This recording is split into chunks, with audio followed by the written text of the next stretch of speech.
मेरे साथ ऐसा क्यों कर रहे हो? क्या तुम्हें मुझ पर जरा सी भी दया नहीं आती? मेरे मामा जी ने मुझे गलत समझा। इतने सालों से जिस मामी जी ने मुझे माँ की तरह रखा, उन्होंने मुझसे बात तक नहीं की, सिर्फ तुम्हारी वजह से। मैं तुमसे बस यही कहने आया था कि आज के बाद कभी तुम्हारा पीछा नहीं करूंगा। जब मैंने तुम्हें पहली बार बस में देखा तो पूछा कि क्या तुम राधिका हो। अगर उस दिन हाँ कह दिया तो मैं तुम्हें हाय कह के चला जाता। तुमने इनकार किया तो मैं तुम्हारे पीछे आया। तुम्हारा इनकार मुझे इकरार लगा। शायद मुझसे गलती हो गई। बाइक पर घूमना, सिनेमा जाना, गार्डन में जाकर बैठना, इस तरह के प्यार के बारे में मैं भी बिल्कुल नहीं जानता। मैं तुमसे शादी करना चाहता हूँ। आज से ठीक 6 महीने बाद तुमसे बस 2 मिनट के लिए मिलूंगा। अगर तुमने शादी के लिए हाँ कहा तो ठीक है, वरना अपनी किस्मत समझकर चला जाऊंगा। अगर मर्द पर मुसीबत आती है तो उस तक ही रहती है, लेकिन लड़की पर मुसीबत आती है तो पूरा परिवार परेशान हो जाता है। मेरी भी एक बहन है, मैं अच्छी तरह जानता हूं। तुम्हारी परेशानी समझ सकता हूं।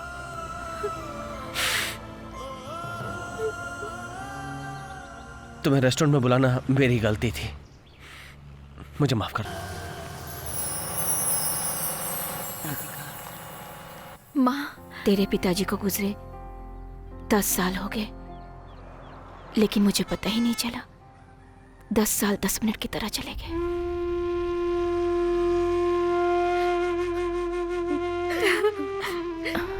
रो मत बेटी, रो मत। क्यों रो रही हो तुम लोग? मेरा बेटा मर गया इसलिए? नहीं बेटा, तू मेरी पोती नहीं, मेरा पोता है। हिम्मत से काम लो, दिल में विश्वास रखो, ऊपर वाला सब अच्छा करेगा। अरे जल्दी कीजिए, अगर ये बस छूट गई तो ऊपर में ही बस मिलेगी। दूसरी जात वालों को क्यों शामिल किया गया? क्या हुआ? मालिक मुझे ही देख रहे हैं। यही वजह है कि तेरी शादी नहीं होती है। माँ जी आप देखिए, आप देखिए, मुझे देखिए।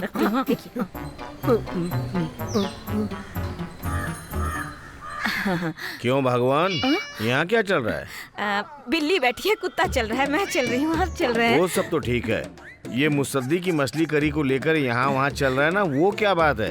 क्या मछली की अरे करी? रे रे। क्या है, मैं तुम्हारी मछली करी की खुशबू सूंघ नहीं सकता या फिर ढोल की आवाज सुन नहीं सकता? मैं श्रवण के लिए भेज रही थी, कभी कभी भेज दिया करती हूँ। उसको मछली की करी बहुत पसंद है ना। तुम में अकल है या नहीं है? अगर उसमें कोई कुछ मिला दे तो क्या होगा? 2 मिनट के अंदर तुम्हारी खत्म हो जाएगी कहानी किस्मत की। अरे बाप रे, मैंने तो ऐसा सोचा ही नहीं। खा ले मेरे भाई, खा ले। इतनी गर्मी में इतने परेशान होके तू खाना लाया, पहले तू खा ले। तू मुझे कितना भी मारे पीटे, लेकिन खाने के वक्त हमेशा तू मुझे पहले खाना खिलाता है। मैं तेरे इस प्यार पे मर मिटा हूँ मेरे दोस्त, मर मिटा हूँ। क्यों गणेश, खाना टेस्टी है ना? अबे माँ ने बनाया तो अच्छा ही होगा ना। हाँ हाँ, खा खा। तुझे चक्कर आ रहा है क्या? बिल्कुल नहीं भैया, मुझे लग रहा है तुझे चक्कर आ रहा है। वो किस लिए? सच कहूँ तो मुझे लगा कि हमारे दुश्मनों ने खाने में जहर मिलाया है, इसलिए तुझे पहले खिला दिया। खाने की थोड़ी टेस्टिंग हो जाए, है ना? क्या खाने में जहर है कि नहीं है, उसका टेस्ट करने के लिए तूने मुझे चुना? यही तेरा प्यार है? 100 मील दूर से खाना आता है और तुमको इसकी कदर भी नहीं है। जिया जी, सादा भोजन उच्च विचार खाओ ना। शेर भूखा मर जाएगा पर घास नहीं खाएगा। तो क्या खाओगे, हमारा भेजा? मेरी सारी जमा पूंजी इसी जमीन पर लगी थी। हमारा पूरा भरोसा इस 7 लाख रुपए पर था। इस नोटिस को देख कर लग रहा है जैसे सब कुछ खत्म हो गया। फिक्र मत कीजिए जी, सब ठीक हो जाएगा। अब कुछ नहीं हो सकता, कुछ नहीं हो सकता। क्लास में नहीं आई, यहाँ क्या कर रही है? घर में बहुत टेंशन चल रही है। क्या हुआ? कुछ दिनों पहले मेरे मामा जी ने एयरपोर्ट के पास 2 ग्राउंड जमीन खरीदी थी। अचानक से नोटिस आया है कि एयरपोर्ट को पड़ा करने वाले हैं। पूरा परिवार परेशान है। मेरी तो समझ में नहीं आ रहा कि क्या करूं। ये बताओ राधिका, जमीन किससे ली थी? श्रवण, क्या हुआ जयंती? मैंने तुम्हें ये बात बताई, राधिका को पता नहीं चलना चाहिए। फोन रखो, मैं देख लूंगा। जासूसी कर रहा था गधे। क्या बात है, दरवाजा क्यों बंद कर रहे हो? ए चाचा, ए तमीज से बात कर मुझसे। सुनो, कितनी बार कहा था उस एयरपोर्ट वाली जमीन को किसी को दिखाना मत, लेकिन तुम समझे नहीं। वो जमीन के कागजात तैयार किए और महुआ के रामनाथ को बेच दी। एयरपोर्ट को बढ़ाने का नोटिस मिलते ही वो पूरे परिवार के साथ मरने के लिए रस्सी लेने गया है। तुझे हाय ये लगेगी। अकेले नहीं खरीदी है, 160 लोगों ने मिलकर खरीदी है। उनके बारे में मुझे परवाह नहीं है, रामनाथ के बारे में अगर बताओ। हमारे स्टे को एयरपोर्ट अथॉरिटी वाले नहीं मानेंगे तो हम इसके लिए कोर्ट में जाकर अपील करेंगे। इससे बात करने का कोई फायदा नहीं है। सुन गणेश, हाँ। जल्दी जेसीबी राव को फोन लगा। अभी लगाता हूँ। अच्छा चाचा, पिछले साल गांव में घर बनाया था, खर्चा कितना हुआ था? 20 लाख। लेकिन तुम क्यों पूछ रहे? हाँ, उस 20 लाख के घर को 4000 में फिक्स कर दूंगा। क्या कहा? आधे घंटे जेसीबी के लिए 3000, पेट्रोल के लिए 1000, तोड़ने के लिए कह दूंगा, तोड़ देंगे, सिंपल है। क्या बकवास कर रहा है हेलो, तू? जेसीबी राव साहब हैं क्या? हाँ, उनको जरा बोलिए 6 घंटे के लिए वो चाहिए, लाइन पे बने रहे। मेरा काम कर दो वरना जेसीबी घर में घुस जाएगा।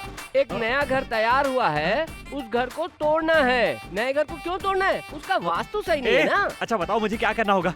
वो रोता हुआ परिवार मुस्कुराना चाहिए, वरना डीजल डाल के तैयार है। अरे फोन बंद करना। देखिए सर, आपने 2 साल पहले जमीन को 7 लाख में खरीदा था, मैं जानता हूँ। आज इसकी कीमत भले ही 10 लाख रुपए है, लेकिन मैं आपको 8 लाख रुपए ही दे सकता हूँ। अपने ओरिजिनल डॉक्यूमेंट दीजिए और इस पर साइन कर दीजिए। चलो साइन करवाओ। ये लीजिए। Thanks sir. अगर किसी मंत्री के पास गए होते तो मैं कभी नहीं डरता, लेकिन इन लड़कों के पास किनसे? सेल फोन से इतने बड़े बड़े काम करवा लेते हैं। बोल राधिका। वो जमीन वाली प्रॉब्लम सॉल्व हो गई है। ओनर खुद ही आकर सेटल करके चला गया। किसी ने रेकमेंड किया था। समझ नहीं आ रहा कि खुशी के मारे क्या करूं। एक काम कर, सिद्धिविनायक मंदिर जा, प्रसाद चढ़ा, नारियल चढ़ा, तेरे मन को शांति मिलेगी। ठीक है। आपने सही कहा, एमएलए साहब गलत रास्ते पर जा रहे हैं।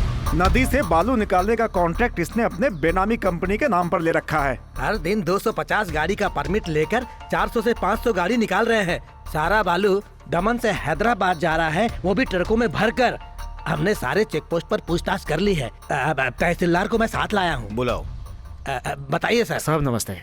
ये सब क्या हो रहा है? राजनेताओं के सामने हम क्या कर सकते हैं सर? एक सरकारी ऑफिसर को ऐसी बातें नहीं करनी चाहिए। हमारे जिले में नदी का पानी बिल्कुल ही नहीं आता, जिसके कारण खेती करना मुश्किल हो गया। अब रह गई बात वहाँ के बालू की। अगर ये लोग बालू निकाल लेंगे तो क्या होगा? पानी कहाँ से आएगा? नदी से बालू निकालना माँ के गर्भ को उजाड़ने के समान होता है। कहाँ है राजकिशोर? बेटा, अभी उससे कुछ भी पूछोगे तो कहेगा वो कुछ नहीं जानता। सब उसके बेनामी कंपनी के नाम पर हो रहा है। थोड़ा धीरज रखेंगे तो उसे रंगे हाथ पकड़ सकते हैं।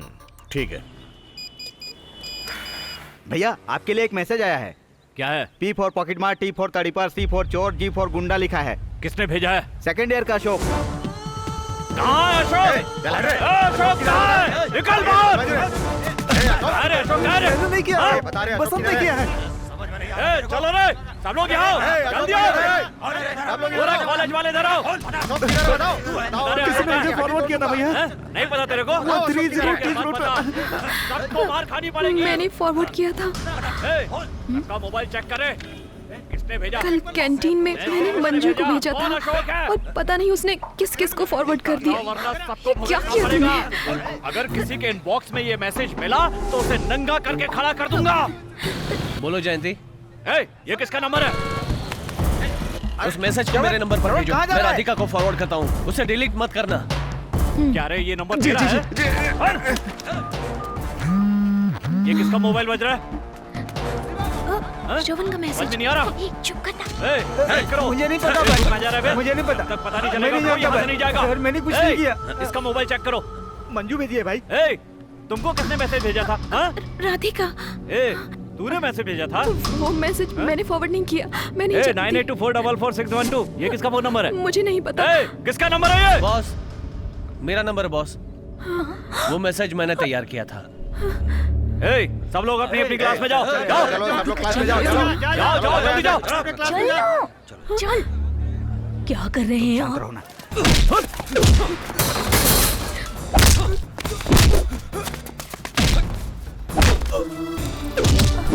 चल ना। मैं अभी जाकर सच बता देती हूँ। तू जाकर सच बताएगी ना तो और परेशानी बढ़ जाएगी। चल यहाँ।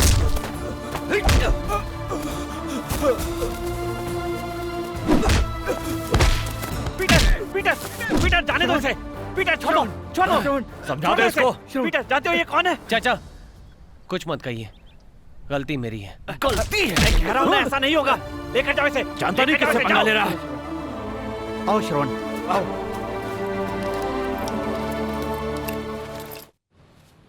क्यों भैया, उसने तुझे मारा और तू उसे छोड़ देगा?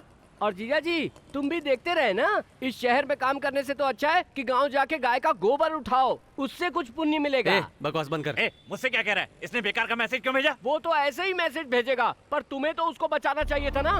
गणेश, शांत हो जा। और तू रे कमीने, तू भी खड़े खड़े देख रहा था, चुप कर ना। जले में नमक छिड़कने का काम कर रहा अब था। बस भी कर। क्या बस कर।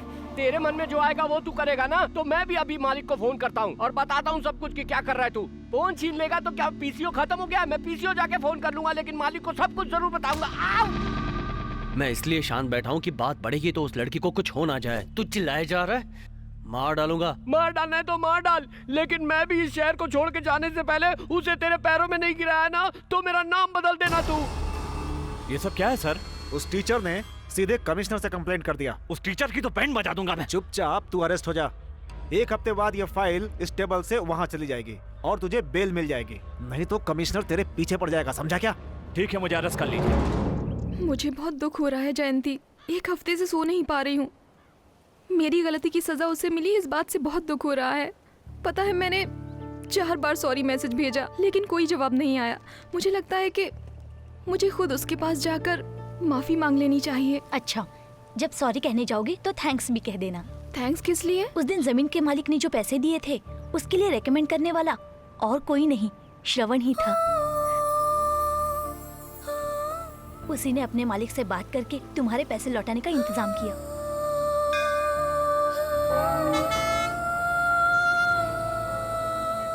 राधिका,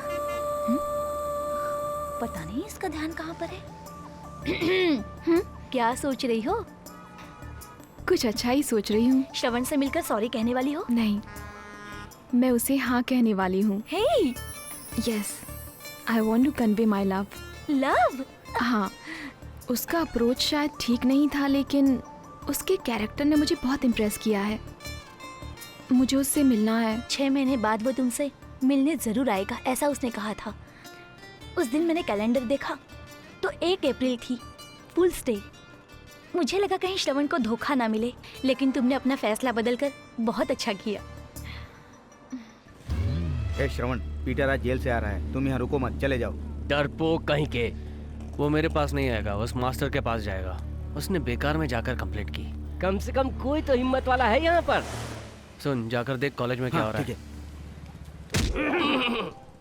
है। तो वाकई में गुस्से में या लुंगी में कुछ गंदा गंदा कर लिया इसलिए हिल नहीं पा रहा है?